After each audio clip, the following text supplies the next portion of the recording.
बिस्मिल्लाहिर्रहमानिर्रहीम। अस्सलामुअलैकुम। आज मैं आपको एक ऐसी कहानी सुनाने जा रहा हूं जो शायद आपकी जिंदगी का रुख बदल दे। ये कहानी है एक नौजवान की जिसका नाम अहमद था। अहमद ने अपने ख्वाबों को हकीकत में बदलने के लिए दुनिया की हर रुकावट को चैलेंज किया।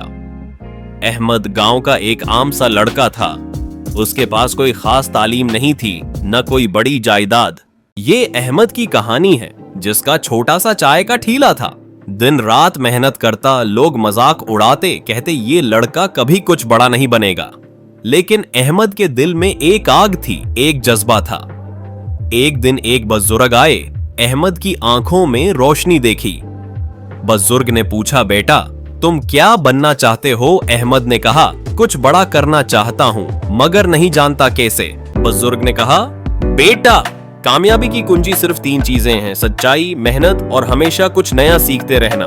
ये अल्फाज अहमद के दिल में चुभ गए, जैसे चमकती हुई तलवार ने तारीकी को चीर दिया हो। उसी दिन से अहमद ने फैसला किया कि वो हर दिन एक नया सबक सीखेगा। चाहे चाय बनाना हो, ग्राहकों से बातचीत करना हो या अपनी जुबान को बेहतर बनाना हो, अहमद ने कभी हार नहीं मानी। साल गुजरते गए और अहमद ने अपना पहला कैफे खोला, फिर दूसरा, फिर तीसरा। आज अहमद न सिर्फ एक कामयाब कारोबारी है, बल्कि वो अपनी मेहनत और लगन की मिसाल बन चुका है। दोस्तों, इस कहानी से हमें एक ही सबक मिलता है, कामयाबी का कोई शॉर्टकट नहीं होता। सिर्फ मेहनत और मुस्तकिल मिजाजी से ही हम अपने ख्वाबों को हकीकत में बदल सकते हैं। तो आज आपसे मेरा सवाल है, क्या आप भी अहमद की तरह अपने ख्वाबों को जिंदा करना चाहते हैं? क्या आप भी मेहनत और सच्चाई को अपना हथियार बनाएंगे?